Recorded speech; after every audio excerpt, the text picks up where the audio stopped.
2, 3, 4. Hello everyone, and welcome to the Power of Music Thinking. My name is Christoph Zürn, and this is the podcast for people with a musical heart and a wicked job.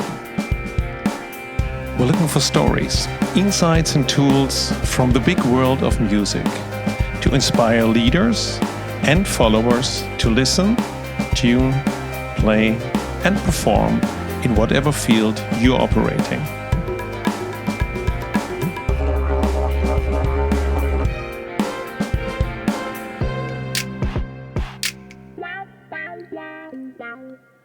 My guest today is Gabriella Di Laccio, public speaker, curator, activist, award-winning soprano and recording artist.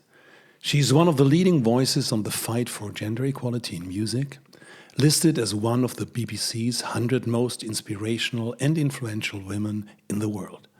Gabriella is also the founder and curator of the charitable foundation Donne, Women in Music, dedicated to achieving gender equality in the music industry. We talk the incredible long list of women composers and the unbelievable few plays they get in conservative classical music organizations. Gabriella shares with us the research and the numbers from the latest report that in 2021, almost 9 in 10 compositions played by orchestras around the world are written by white men. But there is hope, at least in a different field, like this year's Biennale di Venezia, that invited 213 artists, and among them, 21 men. Okay, let's give it a go. Welcome, Gabriella. Welcome to the Power of Music Thinking. Well, thank you so much for having me, Christoph. It's such a pleasure. It's wonderful to be here. Thank you. I was really looking forward. And as we just talked in the pre-talk, we both are a little bit cold. So our voices sound a little bit different than maybe normal. But yeah. We can sing a jazz song. Oh, yeah, we do at the end, right? Yeah, definitely.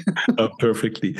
Okay, let me start with my first question. So what was your first sonic experience or recording or performance that had an impact on you?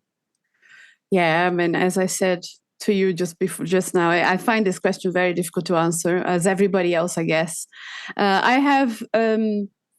I don't come from a musician's family. My family had no musicians. So I think I have 3 big impressions, but my first one was when I was very young and I was singing in the school choir. And I went to a Catholic school. I'm Brazilian, so south of Brazil, Catholic school. And we had to sing the songs they made us. And then I think I was 7, 8, and I was singing. For the first time, I sang something in harmonies. And I won't be able to tell you which song it was, but it was my first experience of hearing harmonies and singing being part of that. And that really made an impression of me. There's something that happens in your body and I think in your brain when notes get together, and that really touched me as a child. And since then, I really wanted to explore more styles of music like that. So very close to the same time, my cousin was a big fan of Queen.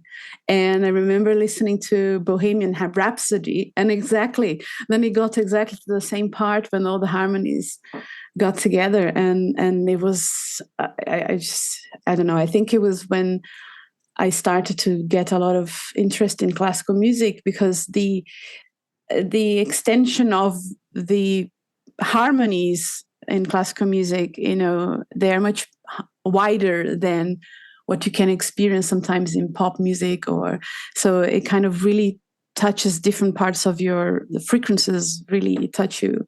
And then a few years later, I went for my first opera I've ever seen, which was the Magic Flute. So the overture of the Magic Flute, then for me, just that was it. Wow. Yeah. So was it in German or English? In German, yeah. In German. I don't know if you would approve in German in the south of Brazil, but it was in German. Very nice. Oh, that sounds good. Also, the link with the Queen, with their spectacular song that no one expected, or they're really doing something different and really connecting different, let's say, genres, actually.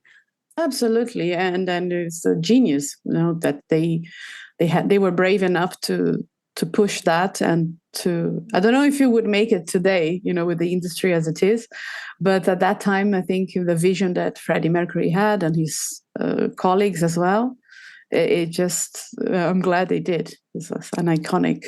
Yeah, today with the, let's say, in the Spotify time, where 3 minutes, 4 minutes limit of a song, But you have to start with the refrain, so otherwise people will step it away. So maybe that would be remix, absolutely, 21st century remix. Yeah.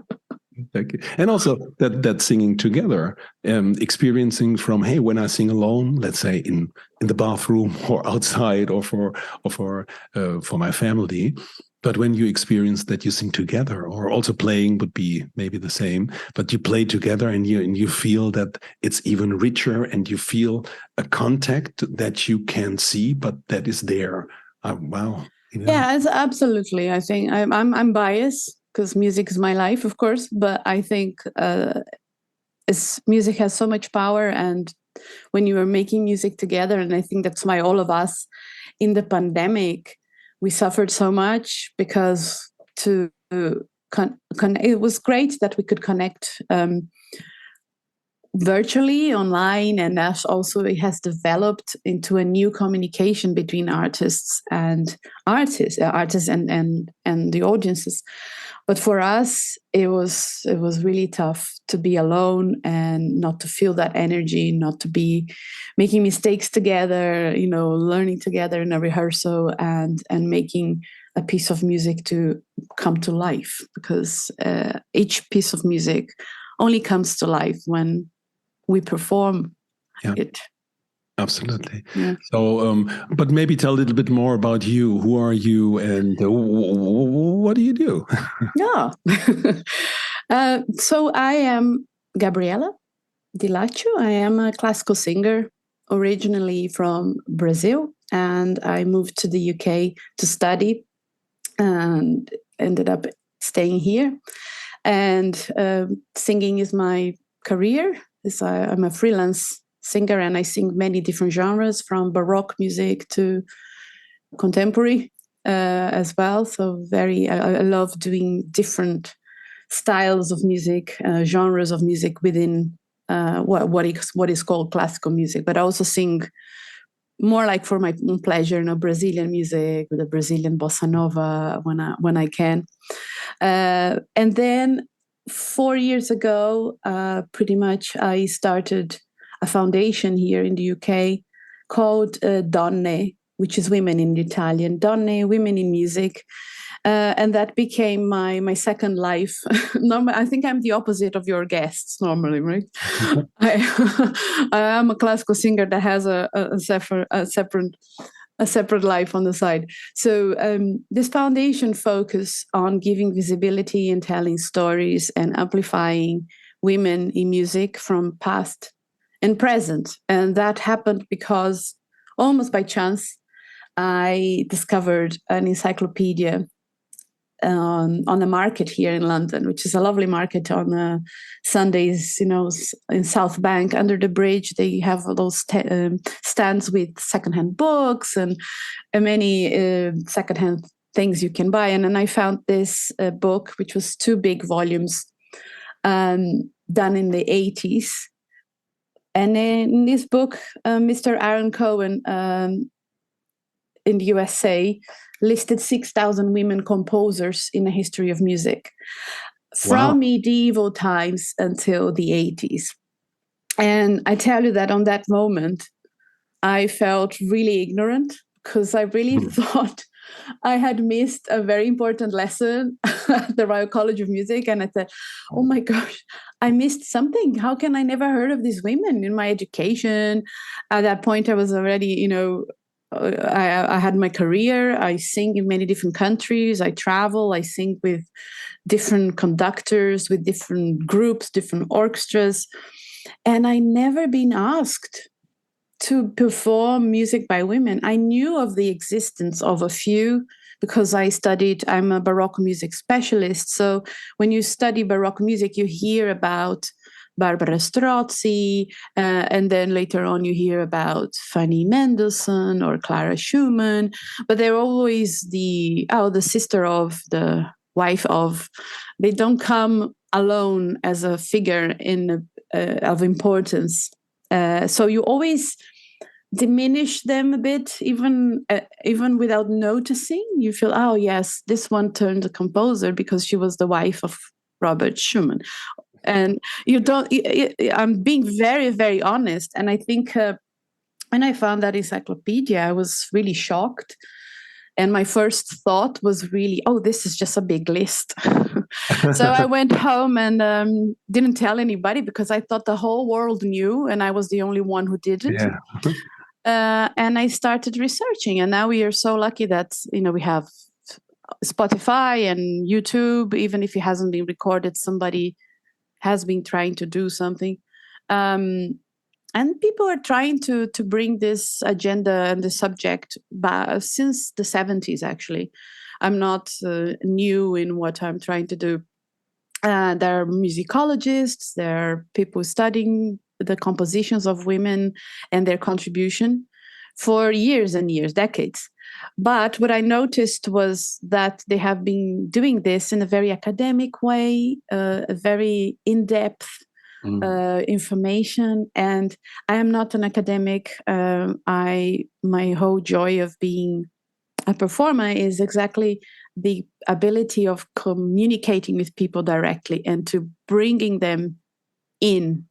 Sometimes classical music has this aura of being, only people who understand, or you have to be privileged to be part of. And I always hated that stigma, because I think classical music is for anyone who wants to appreciate. But so I decided to, do my part, because my husband was a bit tired of me telling him stories of women at breakfast. He just, every morning I was like, oh my God, I have that story to tell. That woman was like, okay, yeah, fine. And then eventually, months later, he said, look, there's no point of you telling me another story of an amazing woman. Either do something or honestly. And then I just decided to do a very small website with my limited knowledge of Adobe Dreamweaver, and I started to meet living composers, women composers. I met Rachel Portman, who's the first woman who won an Oscar as a composer.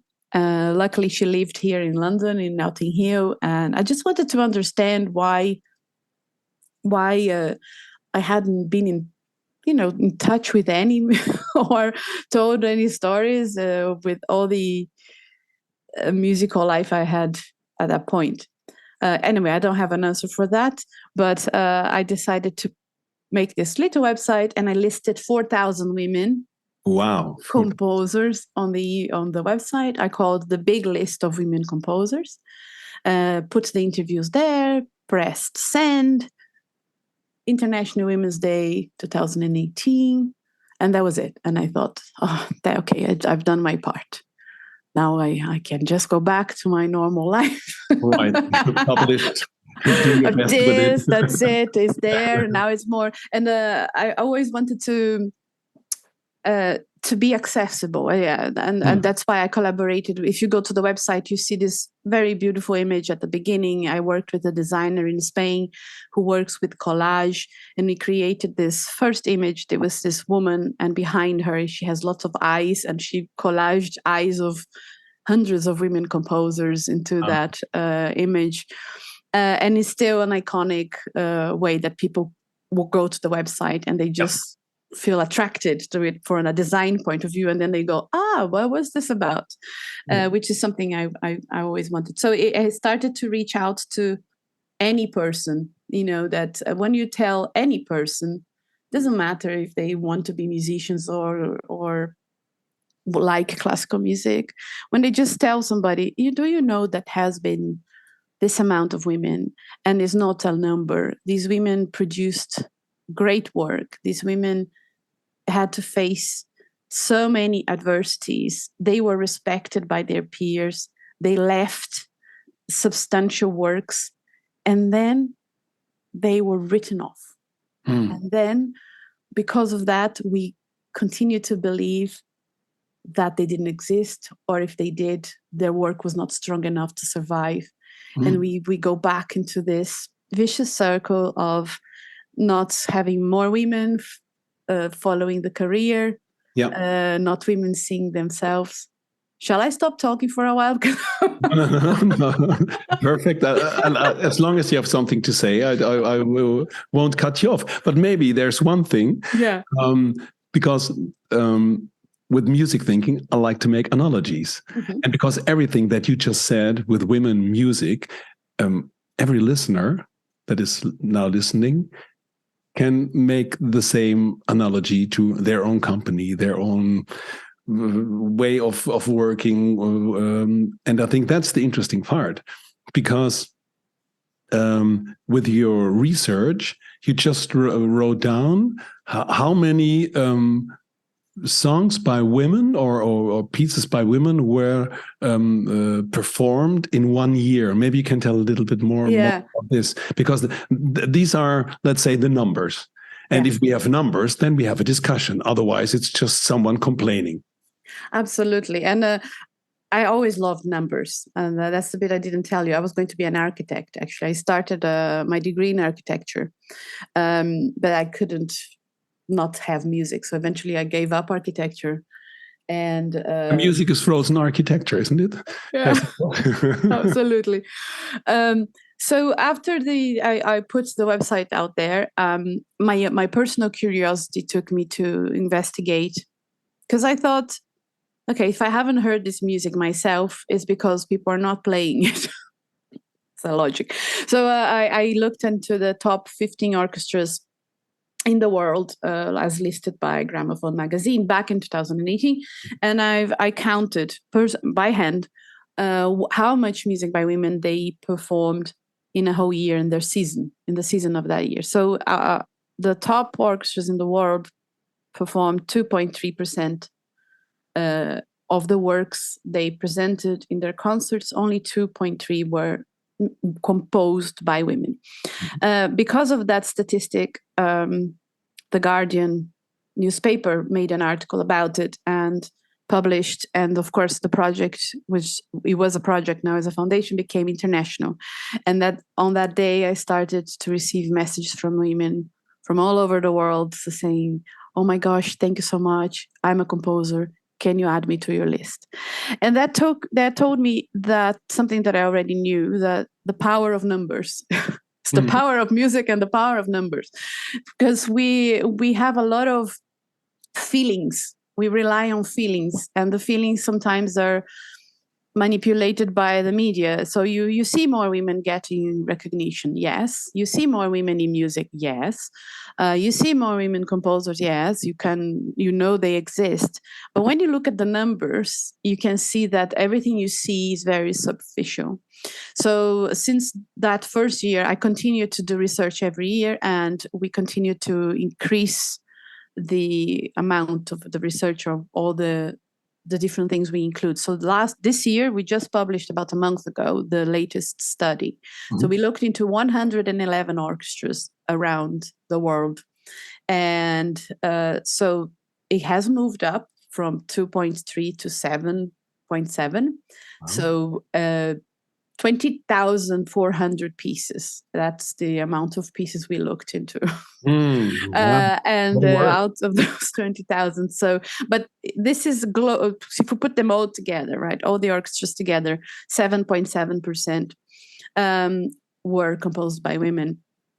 But then if you think of intersectionality and all the barriers that women have, we separated by ethnicity as well. So 1% was Black women, 0.5% Asian women. It starts getting worse, of course. Yeah. As Gabriella, just to interrupt. Yeah. I think that's a good point. Good thing to point out.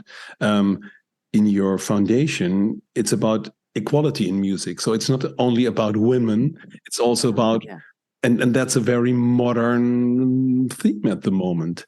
And what I was wondering before the talk is, I'm always looking from what can business and society learn from music, but it seems, and correct me if I'm wrong, that business is business is at the moment doing a better job than in the music industry, and I think that's and still in business it's not good. So let's have this too. So, but that's interesting. So maybe music could learn from real companies. So and that's funny, because most of the time I tend to say, oh, you have to understand more music, get into music, and this is inspiring for your company. But now maybe we could flip it around and say, how are organizations doing this? I think definitely, but I think because organizations are doing better because they are dealing with living people. And I think the problem with this is classical music has what somebody once decided, the canon of classical music. Yeah. And one of the kind of interesting things on the report as well, if you look, is like more than 30% of the whole music played is played as music by 10 dead composers, which is fine. We love them. Nobody wants to take anybody out, but I think we have a problem with classical music because it's very rigid. It doesn't want to expand what the so-called canon. So it doesn't want to, but even in the so-called canon, it could include more women, because there have been historical women that their music should be there. We're talking about the big symphonies.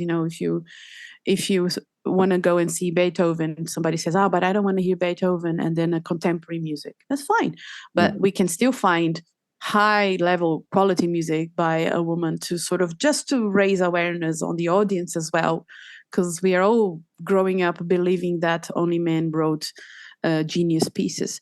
And then definitely I think that the music industry should learn from businesses, or should be more challenged. I think we all should challenge the music industry more, because we need to get the audiences complaining, the people complaining about radio stations that only push forward male artists. So we need to get involved, because if we just wait for whoever is deciding on the top to do it, is complicated, because there are so many factors that get into people say, we are scared, we're not going to sell tickets because people don't know the music. But they don't know the music because you don't play it. Chicken egg thing, we all know. Chicken and egg, absolutely. But if we would come to, now we have Spotify or other things, so people could, without buying an expensive card or a concert card, they could listen to music that is totally different to what they were listening now. So Mike, maybe let's put it around in that way. If we talk about the 10 composers, maybe what would be the 10 women composers that we would, and then I'm thinking, because there also, when we say classical music, we have different genres. We also talked about Baroque, and so what would be, let's say, an easy, like a Zauberflöte, magic flute, is actually very easy to listen. So nowadays you also could argue that it's some kind of pop music, because it's always there and everybody knows it and everybody wants it again and again. So my question would be, what women composers do you suggest? And we will put everything also in the show notes. So, or maybe you already have let's say the 10 music composers you should listen to in the next, until the end of the year? Well, yes, I would go more for 100 than 10. Let's start with 10. Let's start with 10. First of all, to make life easier as well, the foundation is a curator for Apple Music. So in our on Apple Music, there is a page where there are several playlists. So it's like piano music because some people just prefer choral music, for example. Some people love choral music. So there is a playlist for choral music, a playlist for songs, a playlist for piano, a playlist for orchestra, for opera, for film music, game music. Then contemporary music, or we call new music. So I really recommend people just to go there and explore, because but in terms of start, let's say somebody who is new to this world of women composers, I would recommend Lily Boulanger, for example, French composer. Yes, Lily Beautiful, Boulanger was beautiful. the sister of Nadia Boulanger. Sister of Nadia. And Nadia was, let's say, she a lot of composers that we know. For example, funny enough, I looked it up before, because that's the one woman that I really know had big impact. And she was also the teacher of Astor Piazzolla, Philip Glass, and also Quincy Jones, and maybe some people from Aaron Copland. Right, Aaron Copland. Yes, so many people. And her little sister that died very early is Lily Boulanger. And I think that's so, and it's just not even 100 years ago. So it's not that kind of old music for the young listeners. And it's also not, let's say, an extreme that you would have after the war, where you really try to explore things that wasn't there before. So very sorry to interrupt. Very good entry point. All the Fanny Mendelssohn or Fanny Hansel, as after she got married, she took the Hansel, her husband's name, but she was Felix Mendelssohn's sister. And there are many discussions that some of his pieces maybe were hers, because they both signed F. Mendelssohn. And there is one that has definitely been discovered, the Easter Sonata, that used to be Queen Victoria's favorite, and now is proved that it was Fanny who wrote and not Felix. Anyway, so Fanny Mendelssohn has some gorgeous pieces as well, very in songs, some the same with Clara Schumann, the wife of Robert Schumann. The woman was honestly a force. She dealt with a very sick husband all the time, in and out of hospital. She had 8 children, if I'm not mistaken. She pretty much supported the whole family, because she was a fantastic pianist. She was a concert pianist, and she supported the family with her playing for years and years, and allowed Robert to be a composer as well. So Clara also has beautiful works. I would also recommend, this one is a new discovery. She's called Leocadia Kashperova. She's a Russian composer, was a Russian composer, and she was the piano teacher of Stravinsky. This one is really if you love Russian music, if you love those powerful, Rachmaninoff, sort of rich sound, you will love her, because she wrote big works as well, symphonies, but also some cello sonatas, something a bit not, but it's a lot of energy in her music. I will definitely, and her music was completely forgotten. She was just rediscovered almost by chance by a musicologist who was doing Stravinsky's biography.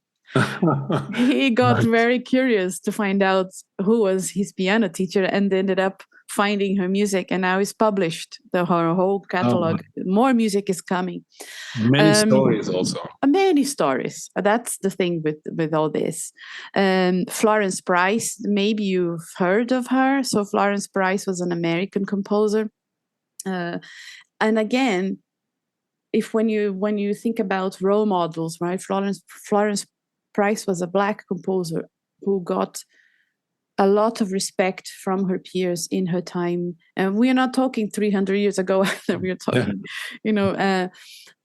gorgeous music, so many influences, so many things that to appreciate in her music. You can have both. You can have some very light music and some more in-depth repertoire. How many have I said so far? Yeah, I think we're around 6, but it's okay. I think it's interesting for people. So there is a lot. There's a lot also to tell. So there are many stories, and also some kind of stories like let's say the little gems that you didn't see before, but if you see them, then they're something that you will never forget. And I think for me, that was when I decided to start Donne, it was actually, funnily enough, not the music that pushed me to do something, but the stories. Because you have to remember that I grew up in the south of Brazil. I was not close to any of the big theaters. I didn't have a classical singer that I could go and talk to, somebody who had an international career. So I lived on the stories my mom told me since I was very young. I was lucky that I had parents who allowed me to dream beyond any reality, because they didn't have any financial means to finance my dream or contacts in the business. I had absolutely nothing. But my mom, if you want to, you just work hard and you can achieve. So I grew up with those stories in my head of Einstein being dyslexic, or Beethoven being deaf, or Walt Disney bankrupted how many times, and all those men. And then I always felt like, no, because for me, I think it's part of being Brazilian as well. Failing is not a give up a reason. It just means you are learning something else and then you need to continue. So when I found out all these women and the stories, and I can go on and on with the stories, I was a kind of angry, because I wanted to hear these stories, and I am worried that we are still not telling these stories in school. Forget about music; those are stories worth it to be told, to plant seeds of hope and belief and curiosity in all of us. I think, and then when I do a concert and I tell the story of a composer that I'm singing that is not famous or nobody, that's the result I aim for. I aim for, oh, but I never thought about that. Yeah. Oh, I'm gonna go home now and look it up, because that's enough for me. So if I manage to achieve that, I've done my job, I feel, because many people since the beginning of Donne have written to me from organizations, professors, and they are in the business and they never really looked around, and then suddenly they feel, oh wow, we need to do something about this. And my dream is that everybody does something and then we have more chance.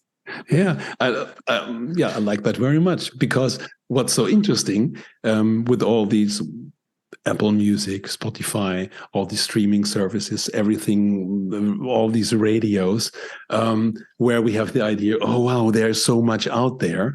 But I would say you ain't seen nothing yet, or you ain't heard nothing yet, because we, as a systemic thing in the industry or in the industries, had some kind of blind spot on, everything that was different than a white old man. Yeah. And that's interesting. So we can say, okay, that's one part, but the other part is, hey, let's open that box and see that it's much, much, much, much more, and also very, very easy to approach, because it's not the big Beethoven or not the big, you name it. It's some person doing very interesting things in their category, and now we can listen to them. And some people like it, some people will not like it, and maybe it's something that will be a next big thing. So, like you mentioned, the first woman who got what was it? An Oscar. An Oscar for the music. So it's something like, wow. And maybe also the link from classical music more into all the other genres, because it seems like classical music is very strict, or it's a different kind of music, and that the rest of well, maybe you also have to do a new research on that. How is it in jazz? How is it in pop music? My feel, without having done a research, that there are always more men, but there are really women that stand out and inspire other women to also do something like this. Yeah, I think today or tomorrow, I think we're going to publish a short study we did on the top 100 pop songs in the UK charts, 2021, and also the top 100 gross movies of 2021, just to check. I can tell you it's not 50-50. I think, on the top of my head, I think the film industry had 5% of women. And then, of course, the pop industry is divided by performers, songwriters, and producers. And I think what I would ask of everybody listening, and forget about classical music, is music. Check your iPods or iPods. Nobody has an iPod. Check your iPhones.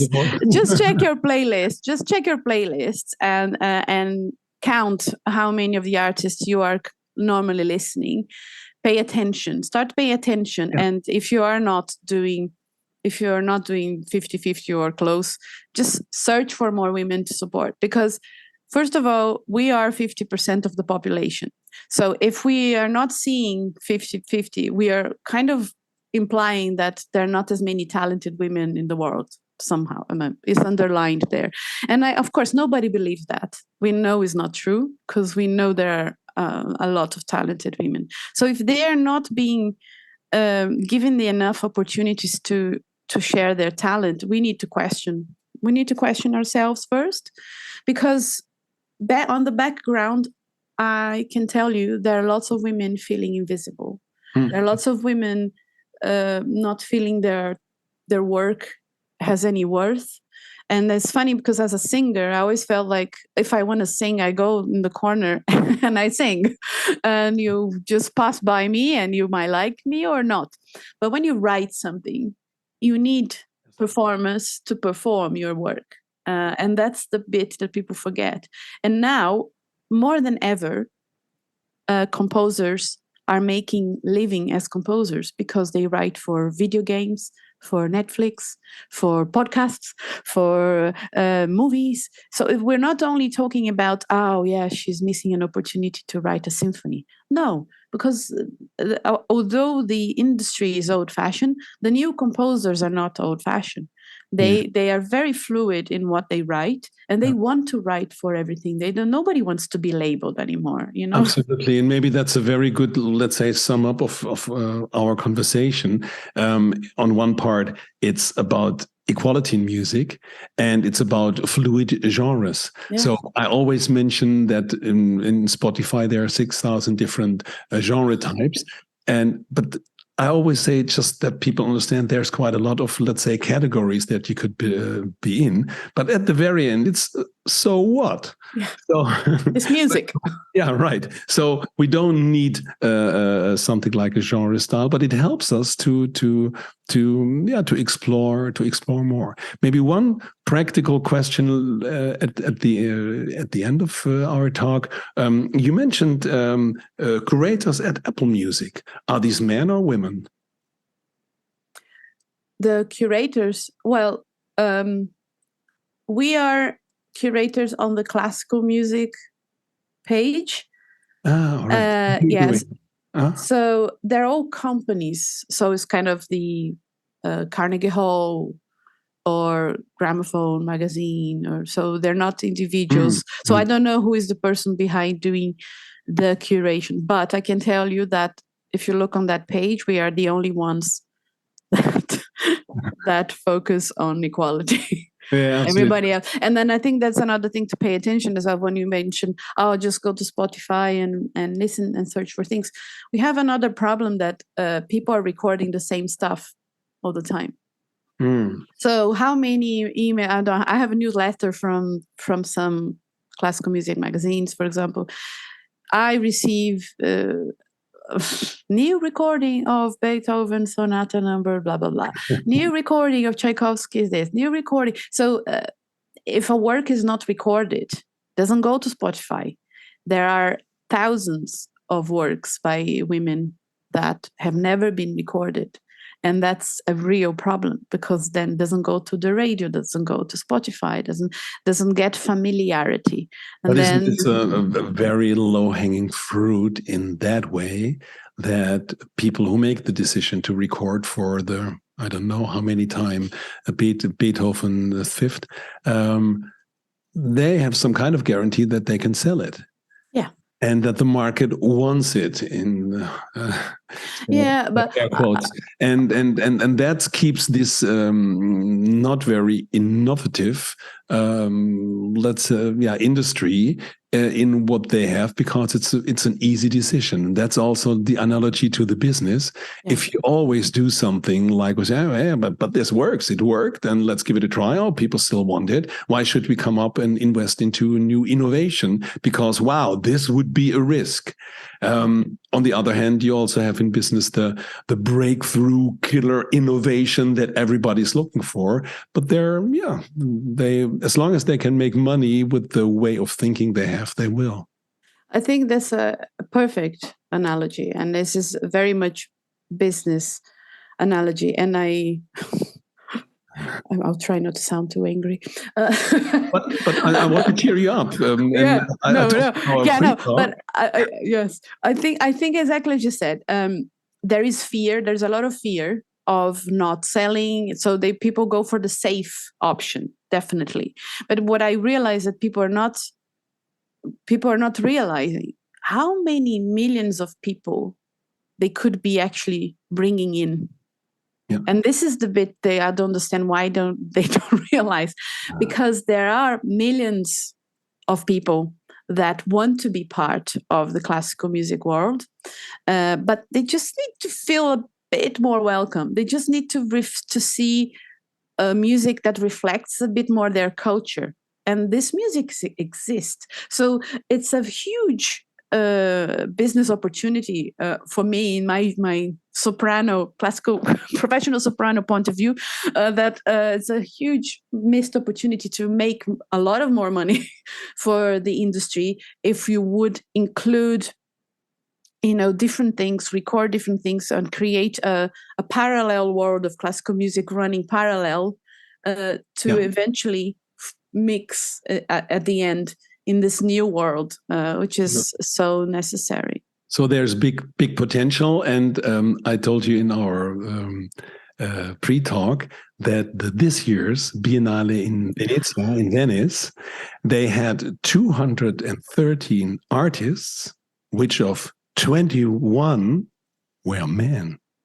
I love it. So it's only 10%, and let's round it up here. So I think it's possible, and I didn't hear any catastrophic reviews about it. So it's just, but they didn't really mention it. So it's just doing it, and I like that very much. Thank you very much for all your work.